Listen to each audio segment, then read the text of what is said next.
Assalamualaikum. Apa khabar? Selamat pagi. Bertemu lagi kita berdua bersama kami berdua hari ini di Malaysia hari ini.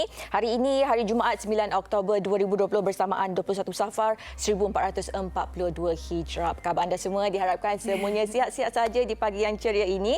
Hari ini bertemankan saya Marsila Hassan dan juga saya Sofia Nur Solihato. Terima kasih kita ucapkan kepada anda semua kerana sudi meluangkan pagi anda pagi Jumaat ini, Jumaat penghulu segala hari untuk bersama kita di MHI. Sudah tentunya hari ini adalah hari yang sangat istimewa di MHI kerana kita ingin meraihkan ataupun mengenal pasti bulan Oktober ini yang juga dikenali sebagai bulan kesedaran kanser payudara. Dan juga dikenali sebagai Pink Oktober. Betul. Di mana ia disambut daripada 1 hari bulan Oktober sehinggalah 31 Oktober setiap tahun. Dan pastinya bulan ini, Pink Oktober ini adalah untuk kita memberi kesedaran kepada orang ramai mengenai kanser payudara. Kerana, Sofia, kita tahu kerana selalunya kanser payudara ini dikaitkan dengan kaum hawa. Tapi anda jangan lupa bahawa kanser payudara ini juga mampu menyerang kaum lelaki. Maknanya tak mengenal jantina lah lelaki atau perempuan. Tapi kadar peratusan kanser payudara yang menyerang lelaki ini sangat rendah berbanding dengan wanita. Betul. Tak bermaksud kita tidak mempunyai bentuk badan seperti seorang wanita tu, seorang lelaki tidak boleh mendapat kanser payudara kerana sel-sel dalam seorang lelaki itu sama sel payudara, tetapi hanya perbezaan lelaki dan wanita ini adalah hormon kita yang berbeza.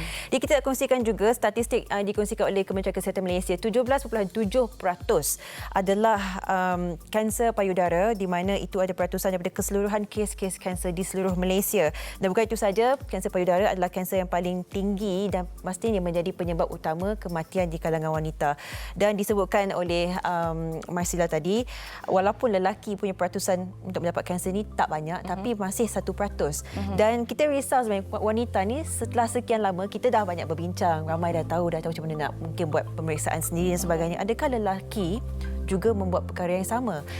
Itu yang menjadi persoalan dia. Betul, kerana kalau wanita kita selalu diberi kesedaran pastikan melakukan pemeriksaan payudara setiap bulan dan sebagainya. Boleh melakukan pemeriksaan secara sendiri. Tapi kaum lelaki seringkali kan kerana mereka menyangka bahawa mereka ini pasti tidak akan terkena kanser payudara. Lantas tidak dilakukan sebarang pemeriksaan dan sebagainya. Ini yang merisaukan. Betul. Kerana kita tidak tahu jika kanser itu berada pada tahap 1 dan 2, ia masih lagi senang untuk diubati. Peluang untuk sembuh itu sangat tinggi. Tapi kalau kita sedar kanser itu berada pada tahap 3 dan 4, sangat sukar untuk diubati. Betul. Dan kalau anda ingin tahu sebenarnya simptom-simptom kanser payudara bagi seorang lelaki ini sangat, orang kata, lagi teruk lagi daripada wanita. Betul. Kerana ada di antara mereka mempunyai kulit yang puting bernanah, dan juga apa lagi ketika sini perubahan saiz mendadak dan sebagainya, bengkak. Jadi sekiranya seorang lelaki itu mengalami semua ini, adakah instingnya yang pertama adalah untuk berjumpa dengan doktor? Kerana kita difahamkan mungkin rakyat Malaysia atau rakyat di Asia ni, kita mungkin masih malu lagi Marsila nak berjumpa dengan doktor. Dan lagi kita buat pemeriksaan pun mungkin kita malu, tak payahlah, malulah dengan doktor. Jadi kita nak perasaan macam tu dah tahun 2020. Dan kanser payudara ni adalah real, ialah sesuatu perkara yang tidak boleh kita pandang remeh dan sebagainya. Jadi hari ini kita akan membincangkan dengan lebih lanjut dan juga membawa salah seorang tetamu kita, seorang lelaki yang pernah mengalami kanser payudara. Ya, dan juga kita akan bersama dengan seorang doktor yang akan berbincang mengenai bagaimana pembedahan rekonstruktif payudara ini. Dan kerana kita tahu seperti yang Sofia katakan tadi, lelaki jika terkena kanser payudara lebih teruk kesannya berbanding dengan wanita. Dan melalui pembacaan saya, katanya bahawa terdapat sekurang-kurangnya 5 jenis kanser, dan jika seorang lelaki terkena kanser sejenis kanser, contohnya A, lelaki itu terkena kanser dan seorang wanita juga terkena kanser yang sama, tetapi kadar untuk pulih bagi lelaki itu sangat rendah berbanding dengan wanita. Itu menunjukkan bahawa sebenarnya kanser payudara ini kalau terkena kepada lelaki, kesannya sangat-sangat kritikal. Itu yang kita perlu ambil pedulikan. Betul. Dan disebabkan perbezaan hormon kita, jadi kita difahamkanlah rawatan-rawatan untuk kaum lelaki, kaum Adam ini adalah agak berbeza dan mungkin tahap kata yang boleh membolehkan healing, pemulihan payudara itu agak berbeza dengan wanita. Jadi kami harapkan agar semua kaum lelaki tidak kira di mana anda juga berada, akan memberikan perhatian anda kerana ini pastinya sangat-sangat penting. Dan faktor-faktor lah kita nak sebutkan. Ini pastinya anda dah tahu berkenaan dengan lifestyle kita, cara pemakanan kita. Dan kita kena tahu juga kalau antara keluarga kita sebelum ini mempunyai sejarah ada sebarang kanser sekalipun, kita barangkali ada peratusan itu untuk mendapat kanser juga. Betul, itulah sebabnya kita perlu untuk melakukan pemeriksaan secara berkala. Kerana paling penting sekali jaga pemakanan dan sebagainya kerana itu menyumbang kepada risiko-risiko kanser payudara.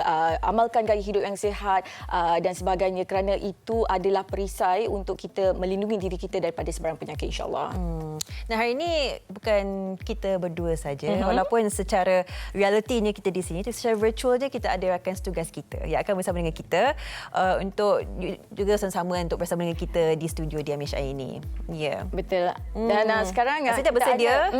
Selamat pagi Abang Eli Iskandar. Sihat ke? Alhamdulillah, selamat pagi. Assalamualaikum. Selamat Muncul pagi. di sebelah saya. Waalaikumsalam di sini. Baik, hari ini Eli Iskandar bersama dengan kita bersiaran dari rumah. Hari ini kita sebenarnya mungkin nak memberikan sedikit sebanyak inspirasi. Ada banyak-banyak daerah ataupun negeri yang sedang melalui PKPB dan sebagainya. Jadi kita menunjukkan mungkin Eli Iskandar hari ini nak memberikan inspirasi kepada semua yang we can do this. Inilah semangat yang kita akan bawakan. Boleh bekerja dari rumah seperti mana Eli sedang lakukan sekarang. Ya, bagaimana setakat ni untuk mendapatkan kata akses internet dan segalanya untuk berhubungan kita hari ini, okey ke Ali? Itulah dia. Sekarang ni cabaran bekerja dari rumah ni untuk mereka yang tidak biasa barangkali agak canggung di awal ni lah. Betul. Masa kita orang media ni, kita masih ada akses walaupun ketika PKP. Cuma perluan pematuhan SOP saja kan. Cuma sekarang ni kita mempersiapkan diri sekiranya berlaku keadaan yang lebih membimbangkan, saya kata. Adakah apabila semuanya tidak boleh berada di luar, siaran MHI ditiadakan ataupun macam mana. Jadi ini antara perkara yang kita nak macam test run lah sekiranya perkara-perkara seperti itu berlaku. Jadi saya dan juga tim nak maklumkan kepada penonton, kita juga nak cuba buat sebegini rupa. Banyak kalau kebiasaannya orang yang bervideo call ni menjadi tamu kan, tapi hari ini kita co-hosting. Betul. Sesuatu yang norma baru. Itulah dia. Itu yang Elia sebutkan ni adalah test run untuk kita juga di MHI bersedia sekiranya perlu untuk kita bersiaran di rumah satu hari nanti. Kita tak tahu kan, jadi persediaan itu juga dari segala aspeknya sangat-sangat penting. Saya suka kan latar belakang yang dipilih oleh Ali Iskandar. Ikan berenang. Saya rasa ketenangan di situ, Ali. Itulah dia. Kalian patut tengok di belakang kamera saya ni apa setup lampu yang saya buat hanya untuk memastikan background ini, latar belakang ini naik sikit. Sebab kalau sebab ni TV belakang ni, kalau sekadar tunjuk TV saja dia akan mengganggu muka saya. Jadi perlu diadakan susunan lampu yang tertentu, fill light yang mana kilat yang mana dan sebagainya untuk memastikan tidak terganggu. Cuma sekarang ini cabaran dari segi kelancaran internet ni sajalah yang kita harapkan hari inilah sempurnalah kan. Ya, insya-Allah kita perhalusi lah. Ini test run kali pertama. Kali pertama dalam sejarah MHI ke kita buat macam ni, Ameli? Kali pertama dalam sejarah MHI bersiaran dari rumah. Wow. Nampak tak? Hari ini ada sejarah tercipta. Ini sejarah tercipta hari ini kita Sejarah wujudkan tercipta untuk anda semua. Baik, Eli Iskandar dan juga Marsila, kita nak mulakan dengan perkongsian di akhbar dulu. Kita mulakan dengan berita harian dulu. Okey, Ya. di berita harian hari ini terdapat antara paparan utamanya adalah sektor ekonomi dibenar untuk beroperasi semula. Tetapi yang menjadi pilihan penerbit kita pada hari ini adalah SPRM ada senarai ahli perniagaan selebriti. Ini mengenai siasatan sindiket ubah wang haram dan perinciannya di halaman 14 di mana di sini katanya jangan tunggu SPRM jemput di rumah. Ditanya sejauh mana individu yang terbabit mengetahui pembabitan sindiket dalam perniagaan mereka, kata Ketua Pesuruhjaya SPRM Datuk Seri Azam Baki, katanya mustahil mereka tidak tahu kerana wang berkenaan biasanya diserahkan dalam bentuk tunai dan jenayah pengubahan wang haram ini membabitkan kesalahan seperti menipu, rasuah atau merompak bank, yang mana wang itu perlu dicuci. Mereka yang menerima wang itu tidak boleh kata mereka tak tahu. Dan sedikit makar scam ni biasanya akan melabur wang mereka secara tunai dalam syarikat milik ahli perniagaan tertentu dan biasanya menjadi pemegang saham dalam perniagaan berkenaan dan katanya selain melabur dan menjadi pemegang saham dalam perniagaan tertentu, mereka menyalurkan hasil penipuan itu kepada syarikat pinjaman wang ataupun along serta sindiket judi haram sebagai cara mencucinya sebelum menerima balik keuntungan hasil pelaburan itu. Dan seterusnya kita melihat pula mengenai 23 kereta mewah duit 5 juta ringgit dirampas. Itu antara yang berlaku semalam di mana SPRM merampas wang tunai 5 juta ringgit dan juga 23 kenderaan mewah, dan SPRM juga dalam proses untuk melucut hak akaun dan aset yang cuba dicuci dan membawa kes ke mahkamah untuk rampasan itu dimasukkan sebagai hasil kerajaan. Itu yang perkembangan yang ada di Berita Harian. Pastikan anda mendapatkan Berita Harian untuk perkembangan selanjutnya. Dan seterusnya kita nak berkongsi menarik di NST. Baik, di NST seperti papar di halaman utama, Breaking the Chain. Itu yang kita kongsikan usaha kita untuk memutuskan rantaian COVID-19. CMCO has started in the Klang Sub-District and Sandakan, Papar and Tuaran in Sabah to curb the spread of COVID-19, which resulted in 5 deaths yesterday. Experts say it's effective, which must be sustained until the R0 reaches below the critical value of 1.6. Di perkongsian di halaman kedua dan ketiga memberikan gambaran dan situasi pada ketika ini kita difahamkan PKPB telah pun bermula tengah malam semalam, yang pastinya akan berlanjutan sehingga ke 14 hari. Dan selain di Kelang, kita difahamkan juga di Sabah, Sandakan, Papar dan Tuaran juga sedang melalui tempoh Perintah Kawalan Pergerakan Bersyarat ini. Kita dah pun wawarkan sejak semalam, pastinya ada SOP tertentu, pergerakan keluar masuk dihadkan hanya yang dikatakan sebagai essential services saja yang dibenarkan. Dan juga anda boleh lihat di halaman ketiga menunjukkan paparan secara geografiknya berkenaan kawasan yang terbabit dalam Perintah Kawalan Pergerakan Bersyarat ini. Dan juga di halaman ketiga dikatakan 5 new clusters in KL, Sabah, Sarawak and Labuan. 5 kluster baru yang telah pun dikenapasi. Saya bacakan sedikit di sini adalah kluster 7 Serangkai di Sabah, kluster Tanah Merah di Sabah, kluster Jalan Pantai Kuala Lumpur dan juga kluster Bah Arnab Sarawak dan terakhir sekali kluster Bah Bangat Labuan. Kita melihat kluster-kluster baru, kita melihat kawasan-kawasan yang telah pun diwartakan sebagai PKPB. Kita berharap agar anda semua yang masih berada dalam zon hijau, kawasan yang selamat, inilah masa yang kita tidak boleh leka sedikit pun. Segalanya di halaman 1, 2, 3 dan 4 New Straits Times. Baik, dan seterusnya kita akan berkongsi perkembangan di Harian Metro bersama rakan setugas kita, Eli Iskandar. Silakan. Ya. Okey, ini cerita yang juga dikongsikan oleh Marsila tadi, dan paparan utama Metro ialah tentang bisnes wayang. Ya, ini muka hadapan yang memperlihatkan kereta-kereta yang tersusun yang pastinya menggemparkan negara kita dengan situasi yang berlaku sekarang ini berkaitan dengan Macau Scam, yang boleh dimaklumkan Macau Scam itu betul luas sekali spektrumnya. Dan insyaAllah kita akan bincang lebih lanjut juga tentang Macau Scam ini dalam siaran akan datang. Walaupun semalam kan kalian bawa topik ini tentang studio. Ya. Okey, cuba pilihan penerbit hari ini adalah satu berita yang menggemparkan negara juga. Ketua Pengarah JAKIM meninggal komplikasi jantung. Kalau boleh kita kongsikan berita sedih ini, Ketua Pengarah Jabatan Kemajuan Islam Malaysia Datuk Faimuzi Yahya meninggal dunia akibat komplikasi jantung dan paru-paru di Hospital Sungai Buloh jam 1 tengah hari semalam. Pemergian Allahyarham disahkan Timbalan Ketua Pengarah Operasi JAKIM Datuk Abdul Aziz Jusoh. Menurutnya berita kematian diterima dari salah seorang pegawai. Dan kita sama-sama yang menerima berita ini mendoakan ketabahan dan kita sampaikan salam takziah kepada keluarga Allahyarham Datuk Faimuzi, dan kita sama-sama mendoakan agar ruh Allahyarham dicuci rahmat dan ditempatkan dalam kalangan yang beriman. Boleh kita ambil masa sedikitlah untuk kita sama-sama membaca Al-Fatihah. Al-Fatihah.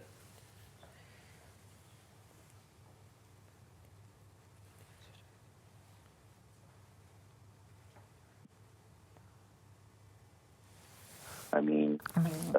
Kita sama-sama doakan, ya, seperti mana biasa apabila perginya seorang insan yang dikasihi, kita doakan dicucuri rahmat ke atas roh, dan kepada keluarga diucapkan takziah dan semoga dipermudahkan segala urusan perkebumian yang akan dilangsungkan nanti. Jadi itu perkongsian Metro, dan kembali ke studio untuk utusan Malaysia.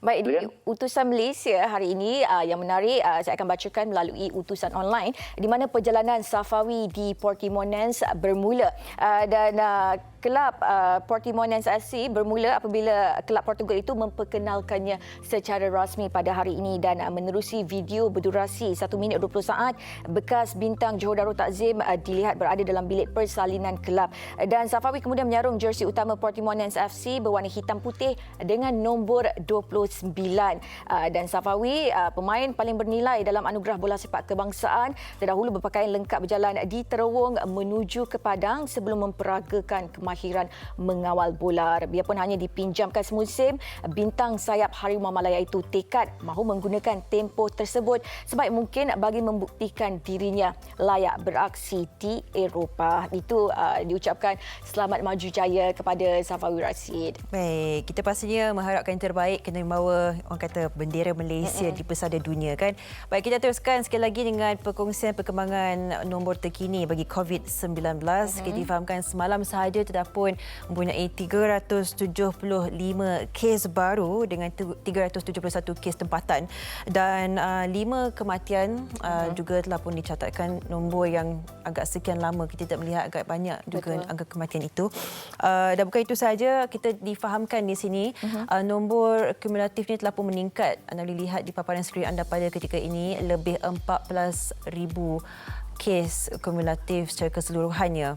Dan pada masa yang sama kita difahamkan bahawa KKM pada masa kini sedang meningkatkan kesiapsiagaan kerana pihak kerajaan menjangkakan peningkatan nombor yang agak mendadak di Sabah sendiri. Jadi ramai pakar perubatan, pegawai perubatan semuanya telah pun dikerahkan ke sebelah sana untuk memastikan Jabatan Kesihatan Negeri Sabah tu bersedia untuk peningkatan nombor lagi. Betul, kerana kita tahu kan kebelakangan ini kes-kes positif COVID-19 dilihat agak membimbangkan dengan kalau dulu kita berjaya melandaikan lengkuk kes COVID-19 ini, tetapi sekarang ni dilihat kes semakin bertambah.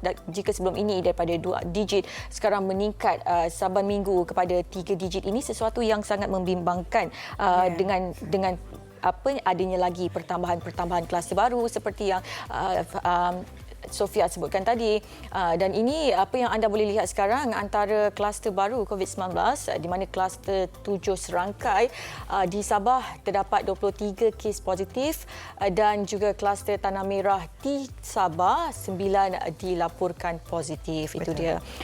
Jadinya kita sebagai masyarakat kan paling penting sekali untuk kita menganggap diri kita ni sebagai frontliner. Betul. Kita perlu menjaga diri kita, bukan saja diri kita, malah orang lain juga, kerana kita harus ada sifat bertanggungjawab tersebut. Dan ini antara kes baru COVID-19 di Kedah. Ya, pastinya setiap hari kita boleh paparkan segala infografik, statistiknya. So tentu sekali kita ingin anda juga mendapatkan segala informasi yang terkini untuk mempertingkatkan pengetahuan kita di mana kawasan berbahaya, di manakah zon merah, apakah keadaan semasa pada ketika ini. Bagi mereka, anda semua yang perlu melalui tempoh PKPB di kawasan-kawasan seperti di Sabah dan juga di Selangor, Kelang dan sebagainya, kami mengharapkan agar anda kekal kuat sepanjang tempoh ini. Pastinya telah pun diwatakan juga tempoh aktiviti ekonomi dan sosial. Jadi kami harap agar tiada sesiapa pun lah yang melanggar perintah. Kita tidak ingin kes-kes seperti mana kita dengarkan dahulu berulang, kerana ini untuk kebaikan kita semua. Kita berharap agar kita semua kekal berdisiplin, dan pastinya hashtag kita jaga kita. Betul, itu yang berada di kawasan zon merah, di kawasan yang dilaksanakan PKPB secara bersasar. Tapi bagi kita yang tidak berada di kawasan zon merah ni, Sofia, kita jangan ingat yang kita dah bebas, kita selamat dan sebagainya, bebas keluar ke sana ke sini. Pastikan kita kalau boleh duduk kat rumah kalau tak ada hal penting untuk keluar dan sebagainya. Kalau pergi ke kedai makanan tu bungkus saja makanan, tak perlu kita nak duduk di kedai dan makan.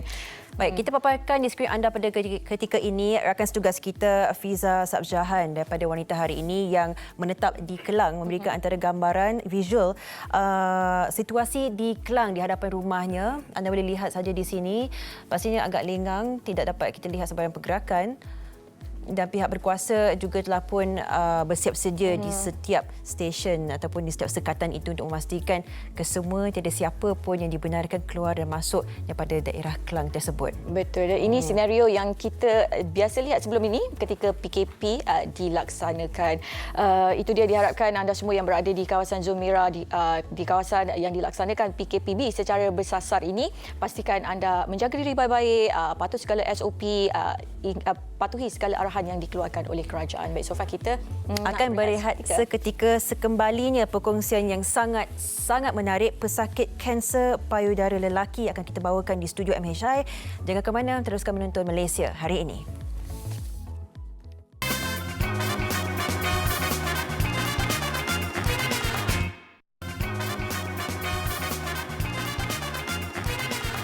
Bantu kami putuskan rantaian COVID-19. Amalkan saranan 3W dari KKM, iaitu wash, wear dan warn. Amalkan membasuh tangan menggunakan air dan sabun dengan kerap kerana tangan adalah anggota badan yang paling kerap menyentuh objek lain.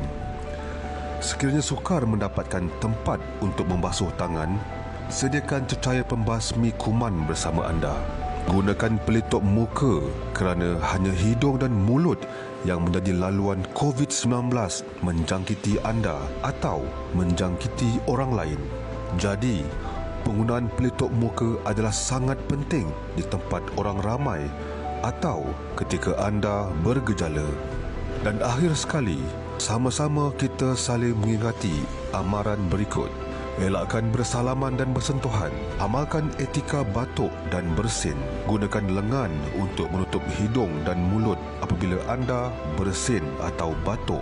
Dapatkan rawatan segera sekiranya bergejala. Duduk di rumah dan elakkan kunjung-mengunjung. Keluar hanya sekiranya perlu. Lakukan aktiviti disinfeksi dan pembersihan di tempat yang kerap disentuh seperti tombol pintu, suis lampu atau butang lift. Bersama kita putuskan rangkaian jangkitan COVID-19 dan beringat, COVID-19 masih dalam komuniti kita. Baik, kembali bersama kami di Malaysia Hari Ini. Terima kasih kerana meluangkan masa semua kita, dan kita memasuki segmen pertama kali ini di mana kita akan mendekati pasangan ini, seorang individu ini, seorang lelaki yang pernah ataupun masih sedang melalui tahap pemulihan kerana beliau adalah seorang pesakit kanser payudara. Dan bersama kita hari ini saya perkenalkan Encik Mat Fairul Abdul Rahman dan juga isterinya Puan Siti Sapiah Hassan Basri. Assalamualaikum. Assalamualaikum. Terima kasih kerana meluangkan masa. Dan pastinya apa yang kita fahamkan telah pun diagnose atau mengenal pasti hanya pada tahun lepas dan telah pun pada peringkat tahap keempat. Ya, betul. Jadi mungkin boleh menceritakan sedikit sebanyak bagaimana permulaannya, bagaimana terdetiknya perasaan itu yang rasanya kena jumpa dengan doktor ni kerana rasa macam dah tak kena, mungkin rasa tak selesa. Mungkin nak kongsikan permulaan itu.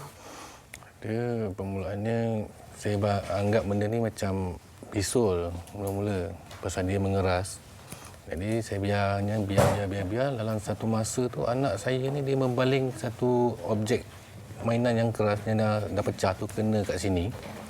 Dan masa itulah dia berdarah dan berbau.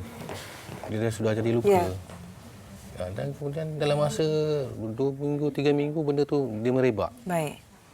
Nah, time tu lah pergi ke hospital balik dan cuci apa semua, doktor cakap dia tak boleh nak detect sama ada bisul ataupun kanser lagi time tu.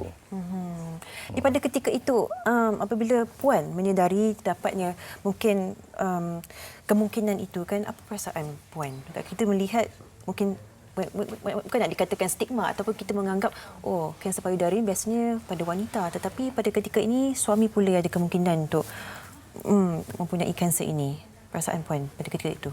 Okey, masa saya tahu dia, sebelum tu kita tak tahu lagi dia diagnosed as a breast cancer sebab waktu tu saya dekat nak due dah for the delivery baby untuk yang fourth punya lah, yang untuk yang keempat. Ya. So masa tu kita tipulah saya cakap waktu tu kita tak ada komplikasi, maksudnya kita daripada segi macam pencanggahan pendapat kan. Even masa tu saya cakap doktor suruh macam doktor kata kita tak tahu tentang ni, so ini sel apa ke, so saya tipulah saya tak terima impact yang macam besar pada saya. Even sekarang pun sebenarnya even macam orang kata waktu PKP ni macam yalah kita punya daripada sumber pendapatan ke apa, tapi pada saya mungkin sebelum ni pun sebenarnya dia dah tak kerja start daripada tahun 2018. So saya dah terbiasa dengan hidup kerja seorang, dia jaga anak. So mungkin dari segi dia bagi tekanan daripada segi emosi ataupun kita punya mentality, sebab saya tak tahu kalau dia tak ada Macam mana? kita tak tahu siapa yang akan take care kita punya 4 orang anak tu kan. Mungkin pada setengah orang macam seorang lelaki memang perlu ada tanggungjawab, memang perlu bekerja. Ada ke macam kita title kita biasanya kita cakap super mom lah dekat rumah ke apa ke kan. Tanggungjawab tu mungkin pada lelaki ke pada perempuan ke, pada saya fair and square lah. Mungkin waktu macam ni diuji ke apa kan. Betul. Cuma daripada segi penerimaan tu saya tak boleh 100% terima sebab kita pun, sebab saya muskil. Saya mindset saya bukan kanser ni, bukan kanser. Yeah. So saya fikir positif, mungkin bukan kanser. Until lah 20 hari bulan 1 tahun 2020, waktu tu saya lepas 8 hari delivery baby, saya punya anak yang keempat 12 hari bulan 1. Waktu tu memang doktor kata memang dia kena bagi tahu juga yang ini memang actual breast cancer. Ya Allah. Keperatusan adalah 1 dalam 100,000. Itu pastinya tamparan yang sangat besar juga baru melahirkan anak, dan pastinya ini perkabaran ini. Kita bersama dengan rakan setugas saya juga yang ingin menanyakan antara soalan kepada kalian berdua. Eli Iskandar, pertanyaan bagi Encik Fahrul ataupun Puan Safiah? Okey, saya tertarik dengan yang Encik Fahrul dapat tahu selepas insiden yang membabitkan anak perempuan yang melompat ke atas dada, kemudian kesan kesakitan berpanjang selepas itu kan. Maknanya sebelum itu memang tidak ada rasa sakit langsung. Tak ada. Dia memang ada bengkak di mana-mana. dia membengkak dekat payudara ni, tapi dia tak ada rasa sakit apa-apa pun. Okey, Dia cuma membengkak saja. Ketika bengkak itu ada sebarang syak yang itu mungkin kanser, ataupun adakah Cik Fahrul tahu sebelum ini adanya kewujudan kanser payudara dalam kalangan lelaki? Saya memang tak fikir yang tu kanser sebenarnya. Pasal saya ingat kan macam salur darah kita ni macam terhimpap. Mungkin akan menjadi satu macam bisul ke apa nanak situ. Saya hanya tunggu tu untuk macam tunggu mata, macam bisul ada mata dia. Ya. Saya tunggu itulah, tapi dia makin lama tak ada juga tunggu. Dia masih mengeras membesar. Dan sampailah anak saya yang nombor 2 tu, dia baliknya mainan yang dah pecah tu kena kat situ dan luka. Dan masa itulah benda tu dia merepak dengan cepat. Dan berbau.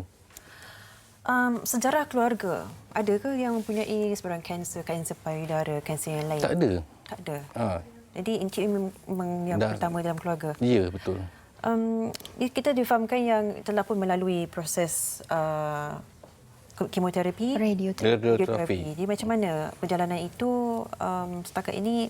Doktor mengatakan adakah terdapatnya mungkin risiko selepas ini? Ada yang dikongsikan doktor? Tak ada. Macam ni?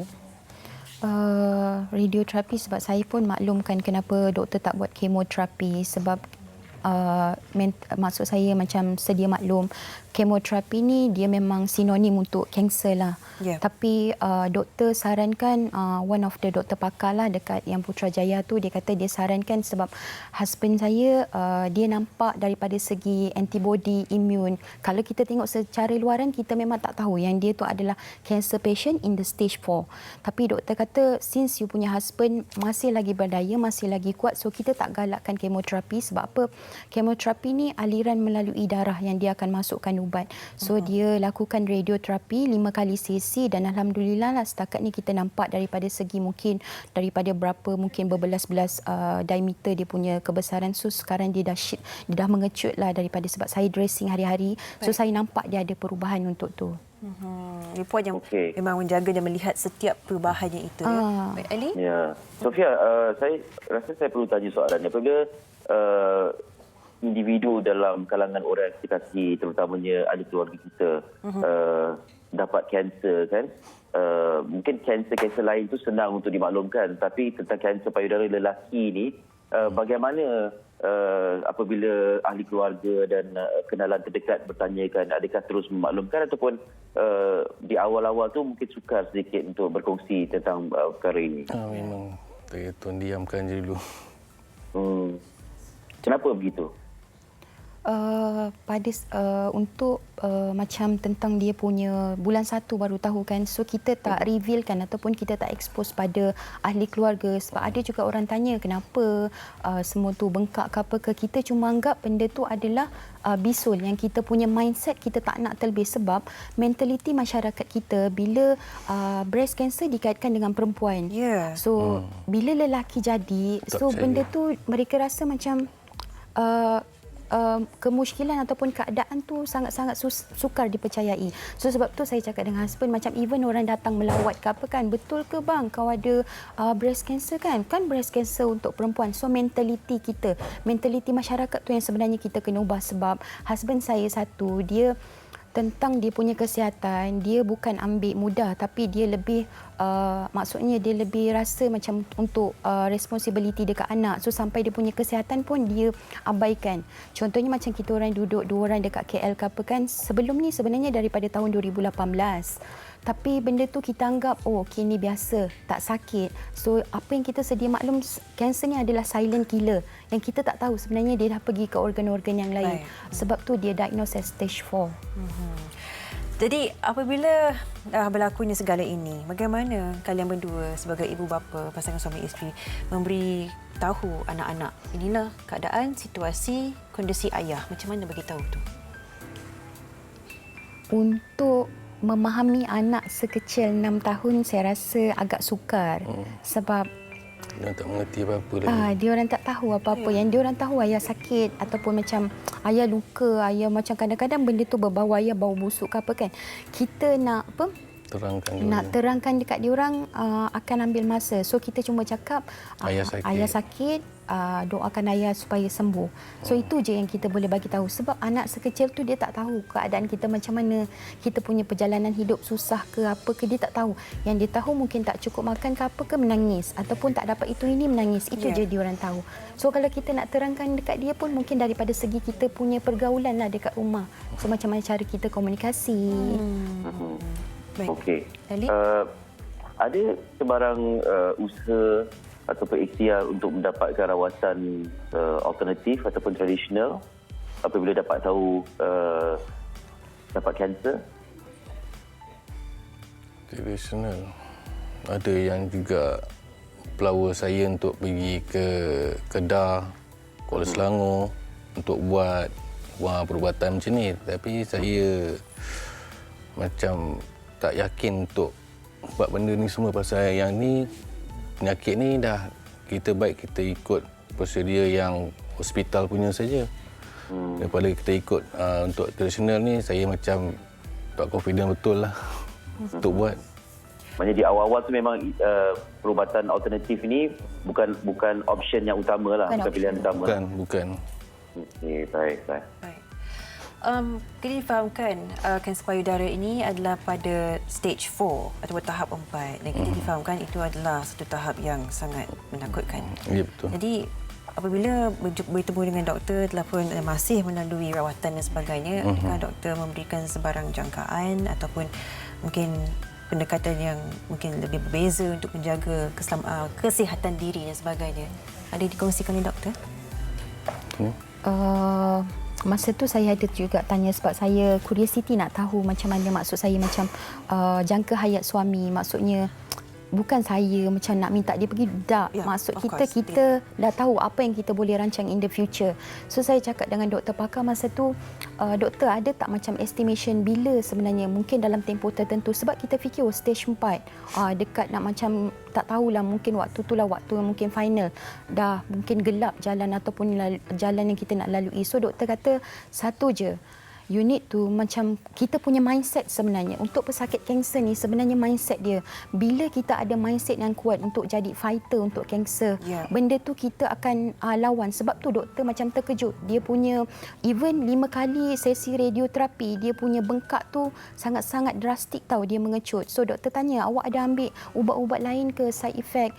Memang secara jujur ni dia tak ada ambil ubat-ubat lain. Cuma pemakanan daripada segi pemakanan macam daging, susu, gula, adalah gamat ke apa ke, barang-barang yang kita terima feedback daripada pesakit kanser tolong elakkan. So 4 jenis makanan tu dia memang dia dah stop semenjak yang dia diagnose as cancer. So itulah saya cakap macam daripada segi dia punya pemakanan ke apa ke tu, doktor kata you jangan fikir yang ada jangka, contohnya dalam 6 bulan ke 12 bulan ke, you fikir macam mana cara untuk kita konsistenkan daripada segi kawalan. Kanser ni adalah daripada kawalan kita sendiri. Pemakanan. Saya suka perkataan itu. Kanser itu adalah daripada kawalan kita tersendiri. Bukan kita maksudnya hilang kawalan dan sebagainya. Kita ingin tanyakan juga daripada segi membuatkan diri itu, sedangkan kita dah tahu kita adalah pengidap kanser stage 4, tahap 4. Itu bukan sesuatu yang mudah untuk diterima, tetapi Encik mampu untuk kekal positif, untuk buat perubahan dalam diet dan sebagainya, masih cuba untuk berjuang pada ketika ini. Dia boleh kongsikan macam mana dapat inspirasi tersebut? Saya tengok anak-anak saya tengok family saya. Yang satu je saya ingat Allah. Benda ni datang pun daripada Allah, dan saya mohon pun daripada Allah. Kuatkan diri saya supaya saya terus lagi berjuang untuk hidup. Kerana anak-anak saya pun semua kecil-kecil lagi. Jadi dengan diri saya, aku tak boleh mengalah dengan penyakit ni. Mungkin Allah beri aku ujian ni untuk aku terus berjuang untuk hidup. Dan aku ni bukanlah orang yang pertama yang mengidap penyakit kanser ni. Kekuatan untuk melihat wajah anak-anak, isteri yang tersayang di sebelah pun kuat orangnya untuk mengharungi, untuk memberikan sokongan melalui tempoh yang sukar ini. Puan, kalau boleh saya tanyakan, saya minta maaf kalau mungkin agak sensitif dan sebagainya, tapi Puan pernah tak terasa macam nak mengalah kerana yang bekerjanya juga, Puan yang juga melihat situasi seperti ini dengan anak 4 orang yang masih kecil lagi, pernah tak terasa I cannot take it, this is too much? Pernah tak? Tipulah saya cakap tak pernah.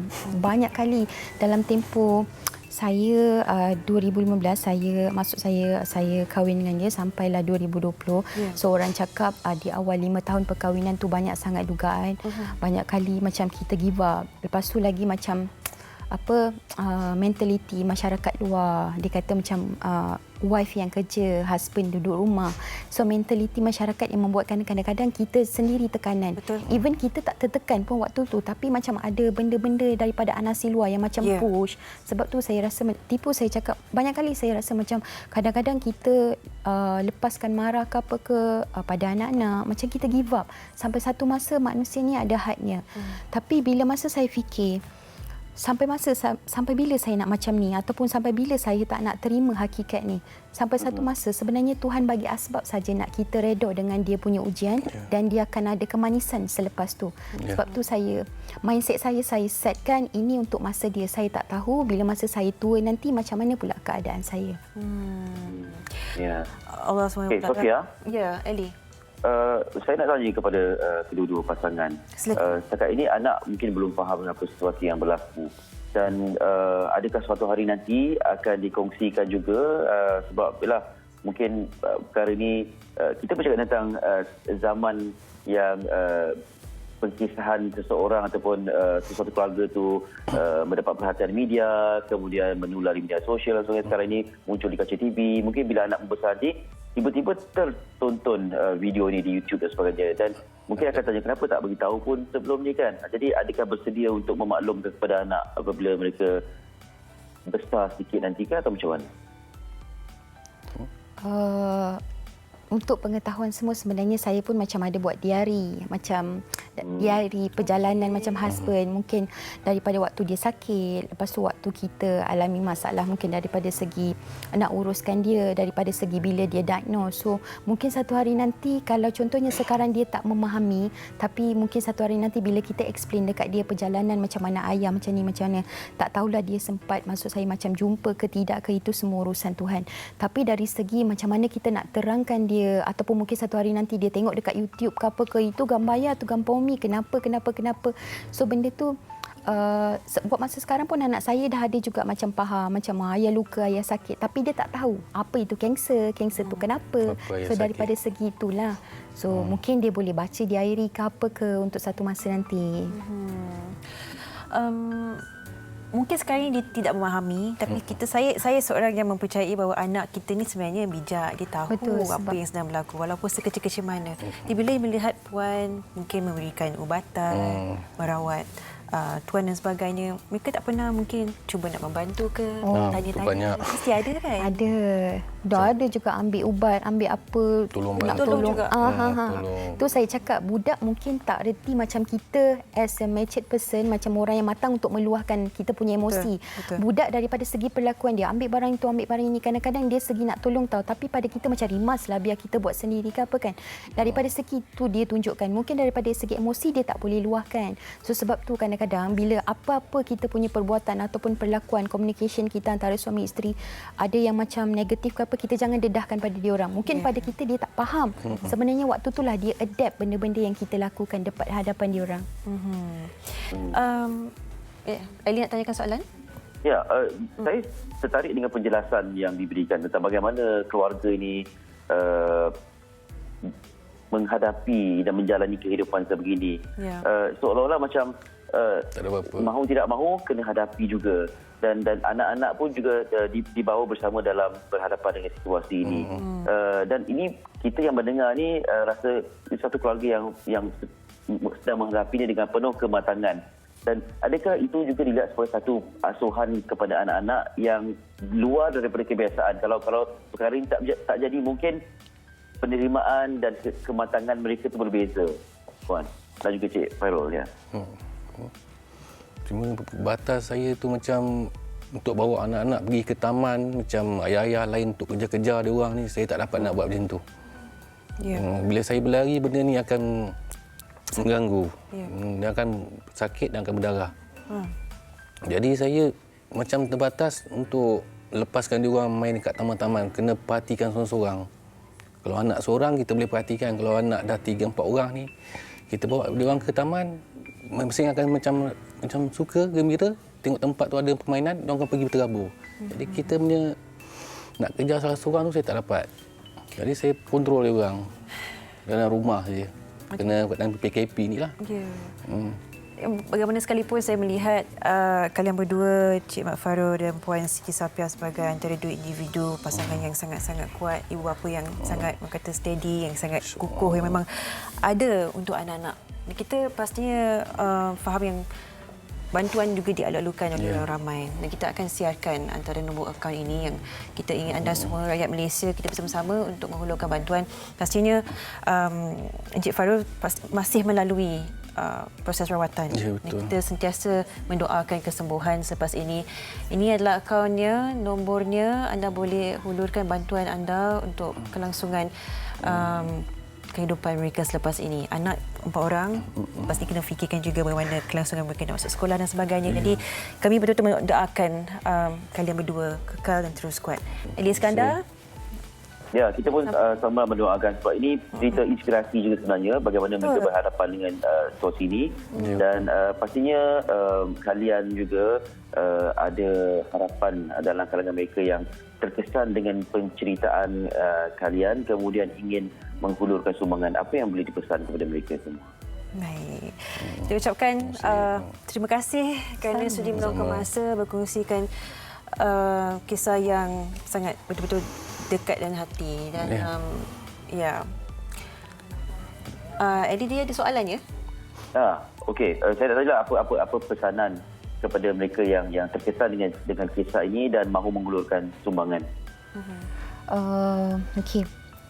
Sebelum tu maksud saya macam sebelum ni lah, sebab sedia maklum kita punya maksud saya dia punya story ni ada masuk daripada segi surat khabar, daripada segi TV. So sesiapa macam nak daripada segi kami macam untuk meringankan sebab bantuan daripada sebab saya pun kerja seorang. So tapi sebelum hulukan bantuan, maksud saya kalau macam nak kenal pasti bantuan tu disalurkan dengan betul ke tidak, boleh saja hubungi kami sendiri. So kadang-kadang kita, maksud saya dengan keadaan sekarang kan, dunia sekarang banyak sangat daripada segi tipu ke apa ke. So kalau contoh siapa-siapa penderma ke apa ke nak bagi bantuan dari segi itu, direct contact dengan kami pun boleh. Kalau macam nak tahu daripada segi macam untuk salur ataupun mungkin nak beli barang daripada segi ubatan ke apa ke, boleh je direct pada kami sendirilah.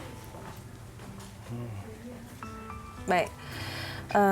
Kita ucapkan terima kasih kepada kalian berdua kerana sudi meluangkan masa bersama kita. Pastinya ini adalah satu penceritaan yang cukup kukuh untuk memberitahu lebih ramai lagi yang kaum lelaki juga mempunyai risiko mendapat kanser payudara, dan mungkin pendekatan kita itu untuk melakukan pemeriksaan dan sebagainya perlu ditingkatkan untuk kedua-dua jantina. Kita ucapkan terima kasih meluangkan masa kepada Encik Mat Fairul Abdul Rahman dan juga Puan Siti Safiah Hassan Basri kerana sudi menceritakan sesuatu yang cukup dekat dengan hati ini. Baik, kita akan berehat seketika. Sekembalinya kita akan berbincang berkenaan pembedahan rekonstruksi payudara. Apakah sebenarnya ia merangkumi? Adakah ia betul-betul membantu seorang pesakit payudara? Kita akan ketahui selepas ini segalanya di MHI.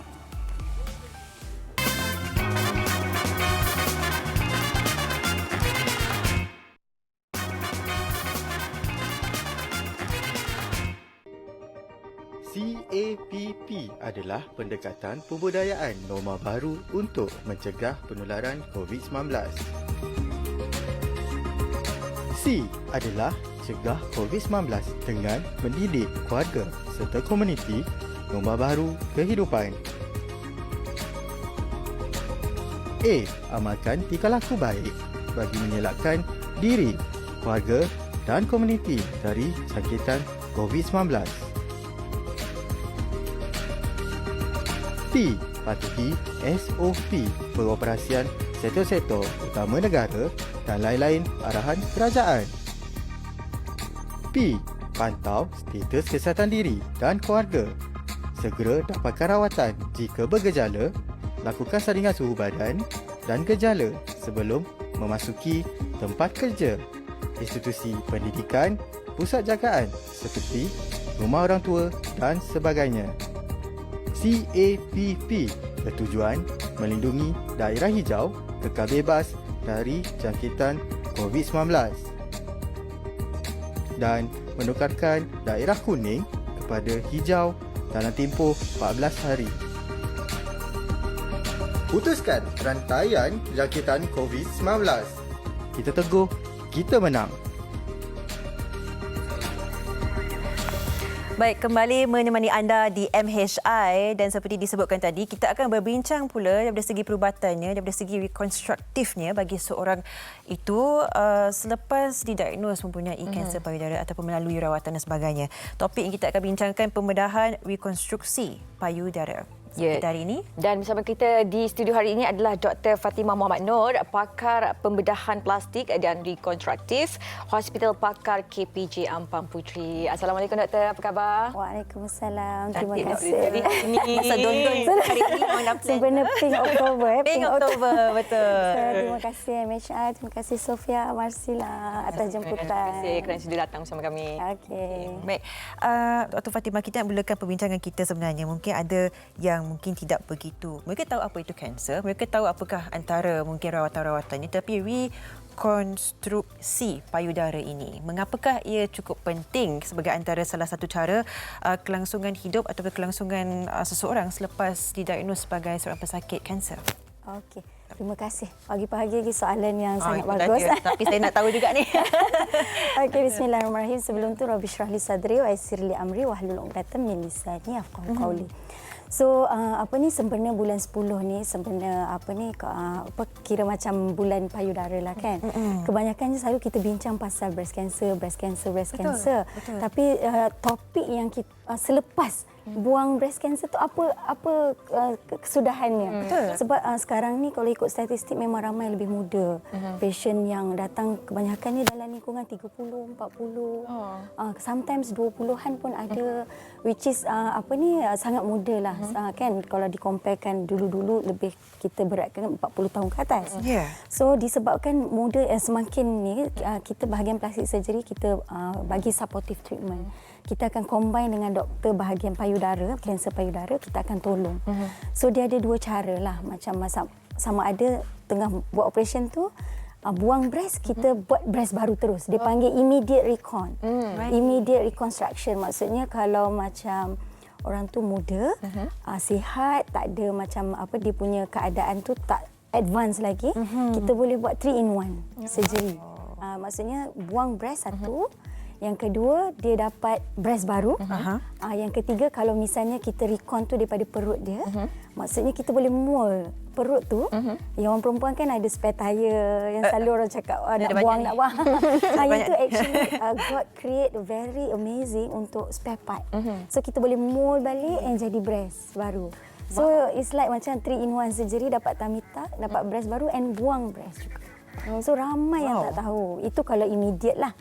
Sebab bukan ambil perut saja. Kalau misalnya orang tu flat tummy kan, boleh ambil daripada belakang, peha, punggung. And then sengkurangnya daripada tubuh badan kita sendiri. Betul. Tapi sekiranya kalau macam tak nak buat terus pun tak apa. Ramai yang kata saya tak naklah fikir nak buang kanser dulu. Nak survive kan. Kalau macam tu pun tak apa. Buang dulu, settle everything, buat chemo, radio semua. After that baru buat delayed recon.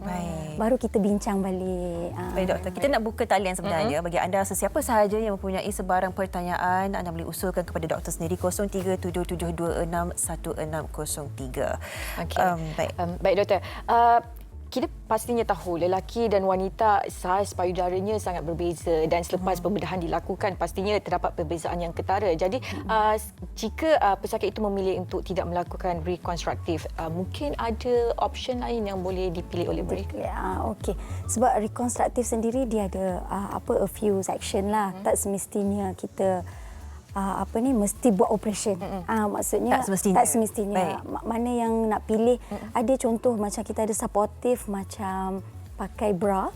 Bra tu yang ada bra pad. Maksudnya dia dah ada full sebelah, kosong sebelah. Lelaki pun perlu juga. Lelaki kalau lelaki cara management dia lain sebab lelaki dia tak ada breast pun kalau ikutkan kan. Cuma kebanyakan lelaki yang datang jumpa plastik surgery ada masalah gynecomastia. Gynecomastia tu maksudnya dia ada payudara. Dia macam selalunya lelaki yang berisi sikit. Lelaki yang nak membuang. Yang nak membuang. Ramai yang tapi ramai yang tak get it check. Rupa-rupanya yang besar tu dia ingat lemak saja, rupanya ada kanser. Sebab itu kalau macam mana yang jumpa saya untuk buang kita akan check lah tara. Kita hantar ultrasound tengok whether is kanser ke tidak. Kalau macam lelaki senang, kita buang je, tak payahlah fikir untuk ni, unless kalau tumor tu dah kena pada kulit. Kalau dah parut ditenggelam dan sebagainya. Kita kena buang semua, nanti terbuka pula kan. So kita bantu tanpa kulit ke, kita letak something yang boleh cover balik lah. Doktor ada sebutkan tadi menggunakan lemak sedia ada yang kita ada ni. Dan ada juga yang doktor bawakan di sini. Implant. Implant pula untuk ini yang digunakan tujuan rekonstruksi juga. Betul. Macam mana? Implant ni kebanyakan yang glamour selalu orang cakap just nak enhancement. Maksudnya nak besarkan. Ramai yang tak tahu kita gunakan juga untuk rekonstruktif. Contohnya, boleh sila. Sebab dia ada banyak jenis ya. Dia ada yang round shape, ada yang anatomical, and then kalau tengok dari sini, kalau ini boleh ada air dalam dia. Yang ini dia ada dia panggil tissue expander. Saya tidak pernah tahu ada banyak jenis seperti ini. Jadi berdasarkan saiz dan material betul. Okey, sebab kalau tengok daripada ni dia ada banyak jenis. Ada yang round, selalunya yang round ni kita guna untuk enhancement lah, rather dari reconstruction. Dan dia ada saiz dia berapa cc, 250 kan selalu cakap berapa cup C, A, B, C, whatever tu. So dia ada saiz-saiz dia. Ada yang kecil, ada yang besar berdasarkan kesesuaian. Kalau boleh kita nak bagi sama lah kiri dan kanan kan. So for those yang tak nak pilih menggunakan kulit sendiri ataupun dia terlampau kurus, tak ada spare tire ataupun belakang dia terlampau sikit, kita buat combine. Maksudnya kita letak muscle, di bawah tu kita letak implant. So macam yang ada tali ni, dia implant ni kita boleh masukkan air supaya dapat saiz yang tertentu. Mengikut saiz. Mengikut pada saiz. rasa. Sebab kadang-kadang lepas operation lemak yang kita ambil tu dia boleh mengecil. Baik. So kita boleh tambah dengan saline fill, and then bila dah dapat saiz yang ni kita boleh cabut je tali ni. Okey, baik Itu doktor nak tanya. Apa kesan selepas kita memakai implan ni? Tapi sebelum doktor jawab, sebenarnya kita ada pemanggil di talian. Okey. Hello, Assalamualaikum. Selamat pagi. Waalaikumsalam. Selamat pagi. Sihat ya? Sihat, alhamdulillah. Baik, Puan, tujukan soalan kepada doktor. Ya, baik doktor. Ada pertanyaan ya. Doktor, ada tak risiko untuk nak buat nak buat balik semula payudara ni? Sebab saya risau sebab saya ada sejarahlah arwah mak meninggal sebab kanser payudara dan buang sebelah. Tapi sebelum tu, dulu bila kita dah diagnose, arwah mak saya dah diagnose, lepas tu doktor dah bagi tahu dah jangka hayat arwah mak ni lah bila dah buang. So ada tak risiko bila kita nak buat tambahan yang macam ni? Risau tu doktor, sebab doktor bila kita dah tahu dah jangka hayat kan, lepas tu nak buat lagi, ada tak risiko sampingan tu tambahan? Terima kasih Puan Rosliana. Sama. Risiko selepas itu, khususnya bagi rekonstruksi Rekonstruktif. Okey. Terima kasih soalan Puan Roslina yang sangat baik, sebab memang ramai pun yang tanya. So untuk kita buat rekonstruktif ni sebenarnya kita ada kriteria. Kena select the good patient yang sesuai dengan rekonstruktif kita. Okey, contohnya kalau sudah berusia, ada kencing manis, darah tinggi, ada penyakit komorbid dia panggil, kita tak boleh buat rekonstruktif yang dipanggil major rekonstruktif sebab disebabkan penyakit komorbid ni. So kita akan pilih rekonstruktif yang lebih simple. Contoh lepas buang tu, bila terbuka luka macam tu, kita ambil kulit saja. Tak perlulah ambil isi untuk kita mold. Macam mak Puan Rosina ni mungkin sudah umur yang 50 lanjut ke atas. Satu faktor umur, satu lagi kena tengok faktor sama ada dia punya penyakit tu sendiri. Sama ada dia dah advance ataupun tidak. Stage 1 ke 2 ke 3 ke 4 macam tu. Ada certain yang stage 1 tu alhamdulillah kalau datang awal, kita boleh spare kulit dia. So bila spare kulit, kita ganti yang isi dalam saja. Tapi kalau sekiranya dia datang yang sudah sampai kulit dah merah, macam pure di orange, sometimes sudah ada fungating kan, macam dah keluar kat kulit, memang dah tak boleh simpan. Walaupun dia dah usia meningkat, we need to do something lah. Betul. Takkan nak biar je macam sometimes ada yang ada ulat. Takkan kita nak biar, kita kena bantu as a doctor. So kita akan dipanggil toilet mastectomy, kita buang. Lepas tu kita akan tampal something yang boleh cover temporary. Kulit. Ada pilihan lah, sama ada kulit sendiri ataupun sekarang ni kita ada skin substitute. Skin substitute ni maksudnya dia sejenis dia device juga, medical device yang kita boleh letak atas tulang so that baru isi boleh tumbuh. Okey, baik doktor. Berbalik pada soalan saya tadi, bila dah pakai implan ni, kadang-kadang orang takut apa kesannya selepas memakai implan. Bolehkah kita pergi sauna, naik flight dan sebagainya, takut pecah, meletup dan sebagainya kan? Jadi bagaimana doktor? Betul. Bagus soalan tu sebab memang ramai yang datang pun tanya, boleh ke doktor tidur menerak, boleh ke naik flight meletup? Kan? Itu banyak Itu pembedahan jantina. Oh ya ke? Tapi itu orang cakap, saya sampaikan saja. Betul, tapi itu memang soalan yang famous lah. So kalau nak cerita pasal silikon ataupun breast implant ni memang panjang, another topik sendiri. Tapi sebab nak kena bagi tahu dekat semua orang yang implant ni ada medical grade, ada industry grade. So kalau industry grade tu kita tak sesuai lah untuk kita gunakan. That's why pemilihan implan pun penting. Kalau boleh untuk mendapatkan rawatan-rawatan yang macam ni, pergi ke tempat yang bertauliah so that kita boleh menasihatkan jenis implan yang macam mana. Baik. So macam kat sini adalah macam kita bagi contoh implan dalam ni isi kandungan dia. So implan ni selalunya dia memang intact lah. Sebelum masuk tu kita kena letak antibiotik, kita akan rendam dengan povidone supaya tak ada kuman. Sebab risiko yang selalunya implan sebab kita masukkan barang daripada luar kan. Foreign body masuk dalam badan. So boleh dapat infection lah. So itu yang kena lebih berjaga-jaga. So sekiranya lah macam tertrauma sikit, maksudnya luka sikit dekat implan tu. Tapi yang ini jenis medical grade punya implan. So kalau ni dia tak keluar. So dia tak je siping, pergi kebocoran. Dia menyebabkan kuranglah komplikasi kepada tisu-tisu yang ada dalam badan kita. So kena pilih jenis implan yang baik juga. Okey. Baik doktor. Kita ada pemanggil di talian, Puan Akia. Hello. Assalamualaikum. Assalamualaikum. Pagi. Salam. Soalannya Puan. Saya nak tanya, saya ni pun pesakit breast cancer lah kan, tahap 4. Tapi saya dah buat pembedahan, saya dah buat kemo, saya dah buat radioterapi. Lepas tu yang jadi miskin saya ni, saya dibagi satu macam silikon lah. Lepas tu bila pakai, saya gatal dekat badan, kat kulit yang lepas operasi. Baik. Tak selesa ya Puan? Kita itu je doktor. Assalamualaikum doktor. Okey, waalaikumsalam Puan Afia. Terima kasih atas soalan. So yang tu dia tanya soalan dia pakai implan tapi maksudnya di luar lah tu, bukan dalam badan dia lah kan. So yang kontak mungkin yang pakai bra yang dalam tu ada implan di luar. So kontak tu, that's why implan pun silikon pun ada banyak jenis juga.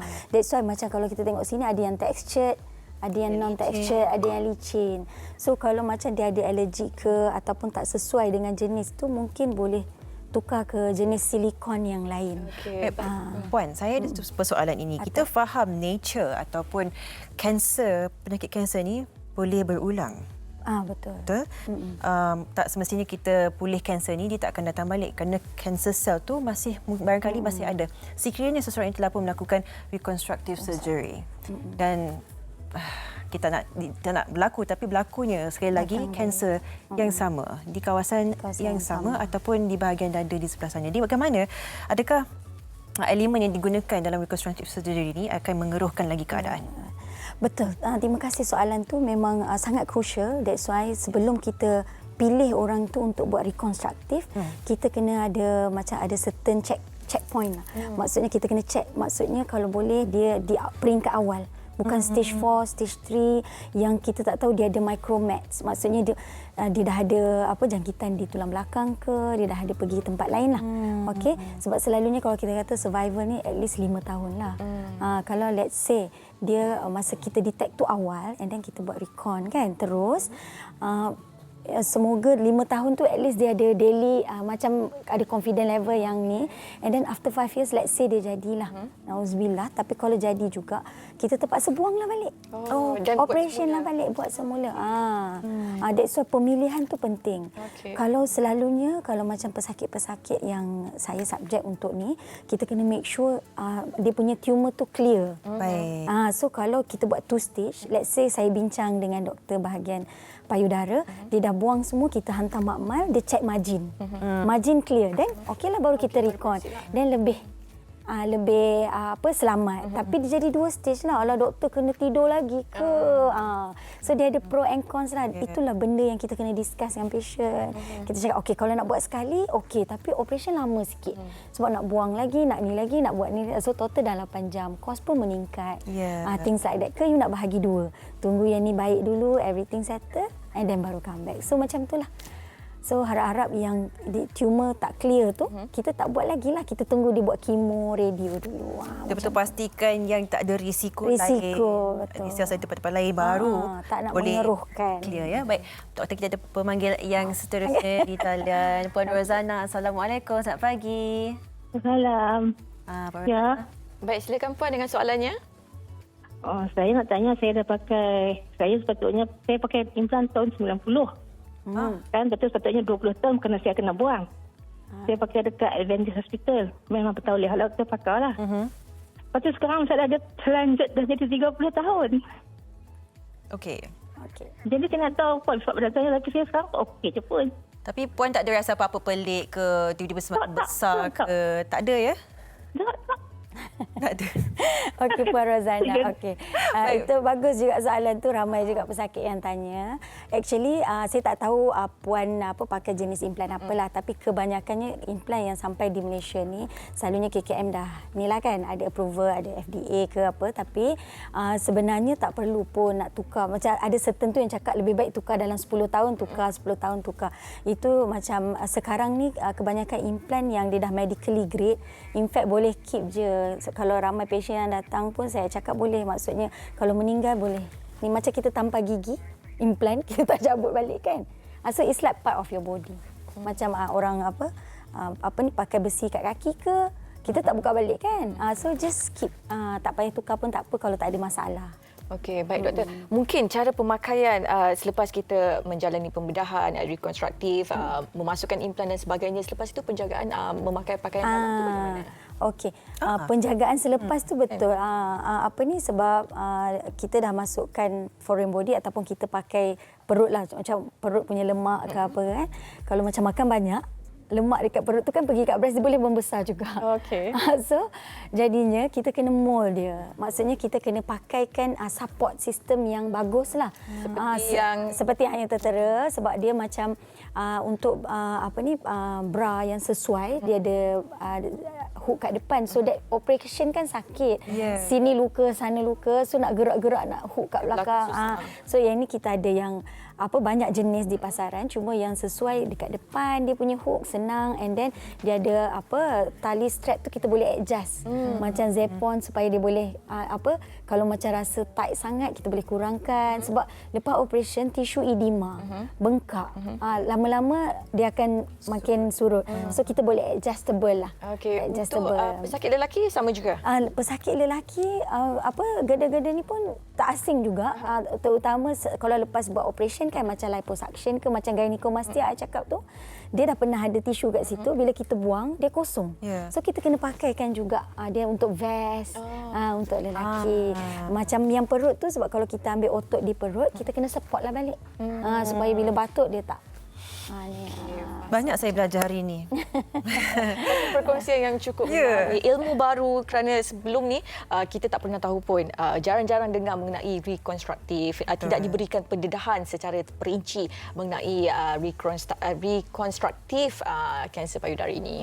Ini untuk memberikan semula keyakinan dan mungkin perasaan yang lebih elok lagi bagi pesakit kanser payudara ini. Kita akan berehat seketika. Terlebih dulu kita ucapkan terima kasih kepada Dr. Fatimah Muhammad Noor, pakar pembedahan plastik dan rekonstruktif Hospital Pakar KPJ Ampang Puteri, perkongsian yang sangat terbaik. Terima kasih meluangkan masa. Happy Pink October. Terima kasih. Assalamualaikum warahmatullahi wabarakatuh. Baik, kita berehat seketika. Sekembalinya kita akan bersama dengan rakan artis kita, segalanya di MHI.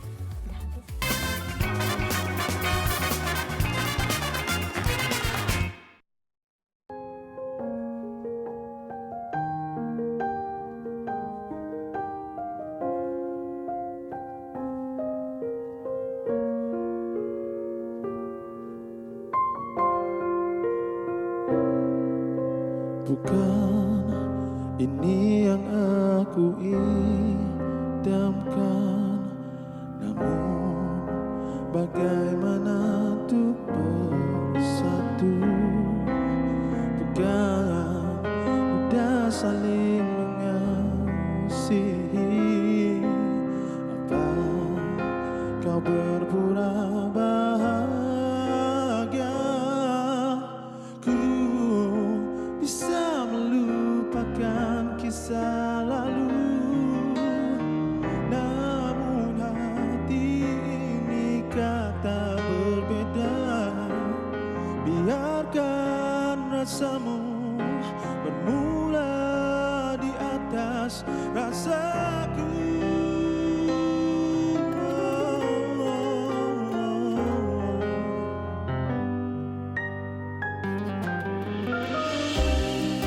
Sayang, kembali padaku untuk merindu dan untuk menyayangi.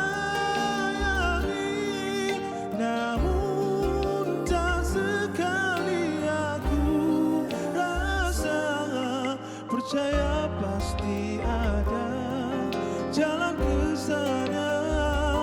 Sayang.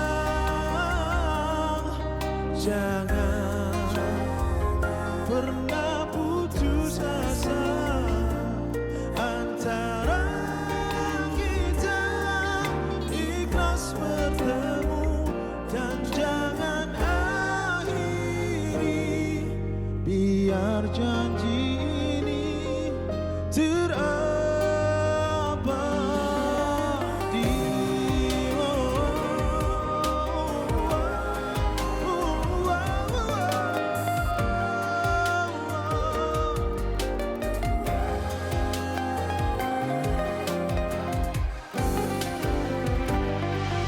Sayang,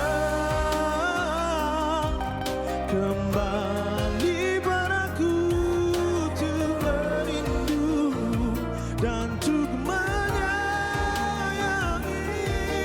Namun tak sekali aku rasa, percaya pasti ada jalan ke sana.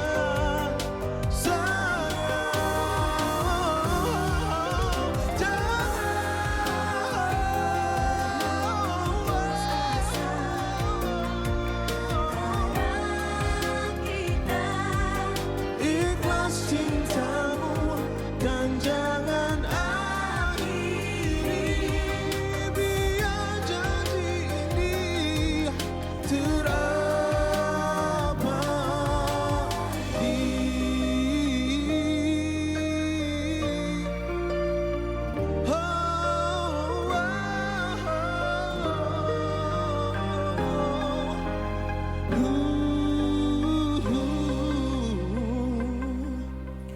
Wah, Fadli Zaihan. Hello. Hai. How are you? Apa khabar? Assalamualaikum. Waalaikumsalam warahmatullahi. Janganlah lari. Okay. Sihat ya ini? Sihat, Alhamdulillah. Sofia sihat? Sihat. Ni sihat? Sihat. Kali terakhir kita jumpa itu di sini jugalah. Betul. Masa musikan lagu dengan Bob semua dekat. Yes, betul. Masa Hari Raya hari tu. Hari Raya. Jadi ini adalah pertaruhan terbaru, Kata Berbeda. Berbeda. Betul. Penceritaannya sikit. Feel betul lagu ni. Okey, Kata Berbeda ni basically dia menceritakan tentang sebuah perhubungan yang orang kata tidak semuanya indah, kan? So satu perhubungan yang tidak semuanya indah tapi diceritakan dalam kata berbeda. So menceritakan masalah rumah tangga yang mungkin ada dekat luar sana. Nak cerita pun sedih sebenarnya. Tapi itulah kadang-kadang kita berkongsikan dalam kata berbeda untuk penyampaian anda semua. Okay, baik. Fadli sebelum ni berkumpulan ya? Ya, betul. Sekarang kenapa memilih bergerak sendiri? Okey, basically pada tahun 2011 dahulu saya berdua vokal duo sebelum ni, tapi sekarang ni rezeki saya untuk saya mendapat offer daripada Sharon Paul dan juga Workit Studio, Workit Record untuk mencuba ataupun kita bekerjasama dalam first single ni. So itulah sebabnya. Tapi itu pada tahun 2011 saya rasa. Dah lama dah. Dah lama solo tadi.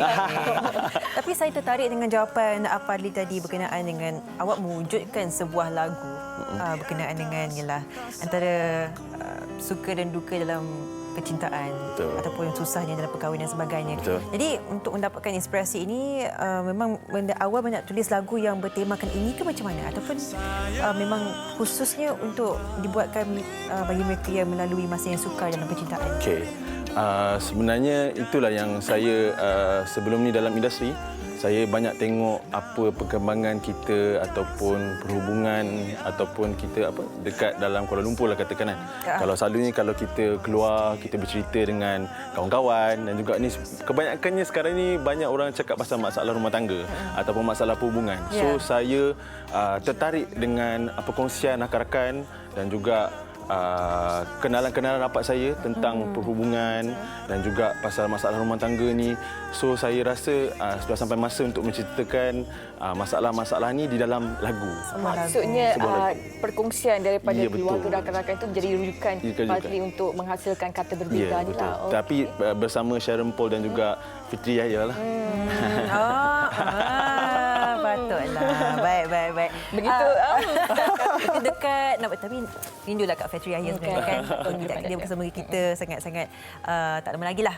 Berbalik semula pada lagu ini, mungkin muzik video ni agak very straightforward, simple. Memang memilih direction ataupun arah ini. Ya, betul. Saya lebih memilih orang kata straight to the point. Kita tak payah nak kita bagi tahu point apa sebenarnya kita nak cerita dalam satu lagu tu kan. So lebih better macam itulah sebab saya tengok kalau macam sekarang ni banyak orang mengambil jalan mudah, ada juga yang mengambil jalan mudah kan. Kalau kita tengok sekarang masalah dekat luar pun banyak pasal percintaan yang tak boleh dihadapi dengan orang kata kata-kata. So saya rasa better saya ungkapkan dalam lagu. Okey. Baik, Fadli mempertaruhkan lagu Kata Berbeza ni dengan vokal yang sangat bagus. Thank you. Amin. Jadi mungkin selepas ni ada perancangan nak tukar genre lain ke?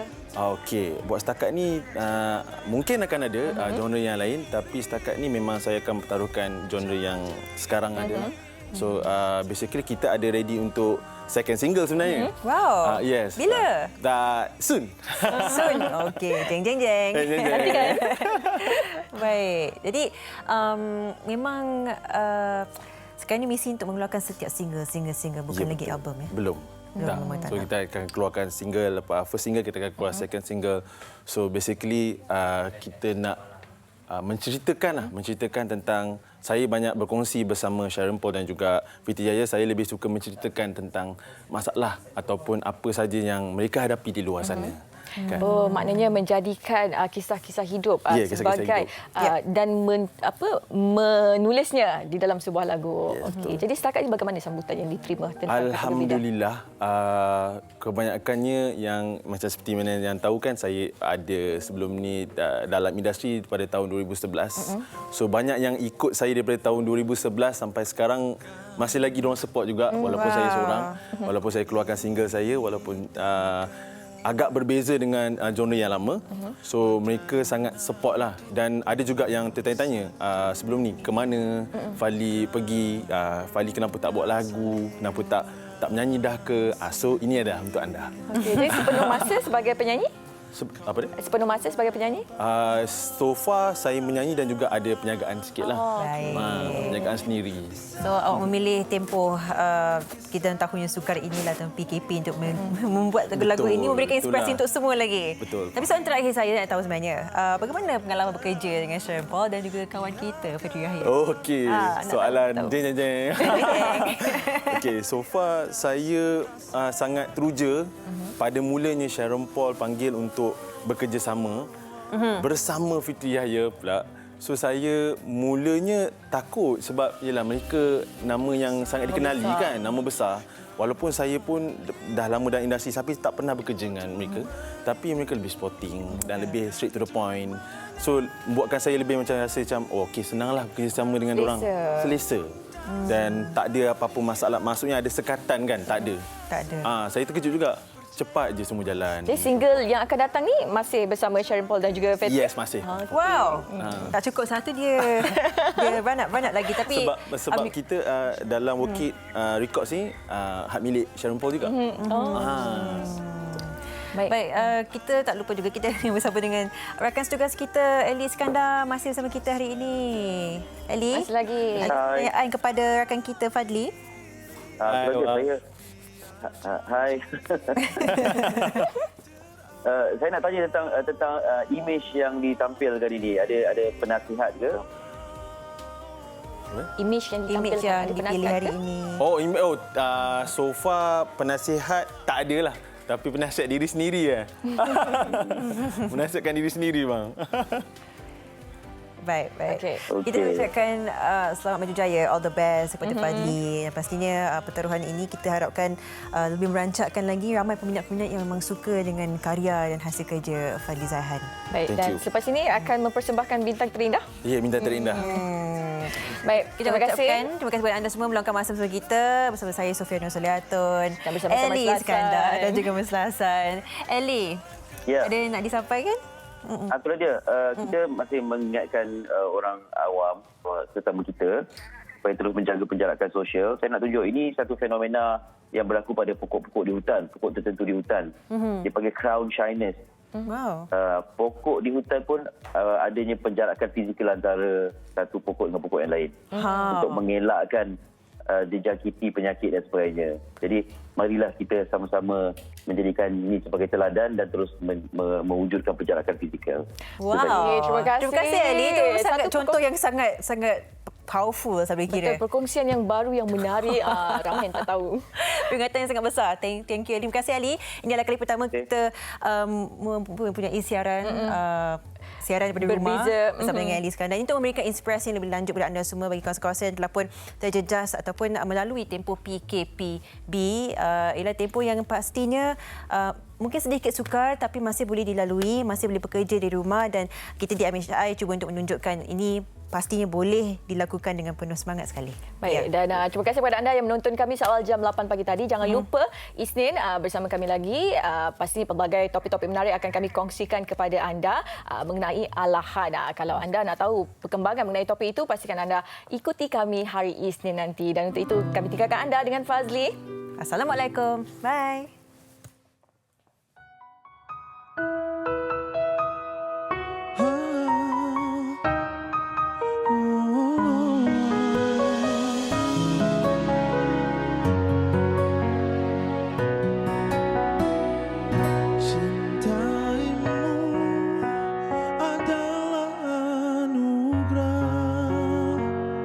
Sayangimu bukan bahagia, nyaman bila dipelukmu. Tak kusiakan kesempatan terindah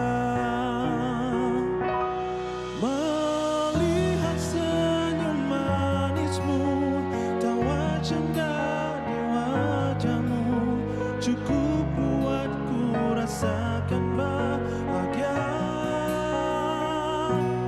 Genggam tangan kecup keningmu, dekap dan usap rambutmu, bagiku kau bintang terindah.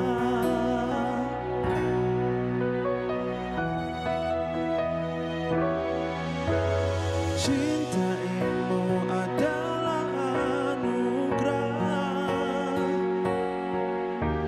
sayangimu ku kan bahagia, nyaman bila dipelukmu, tak ku sia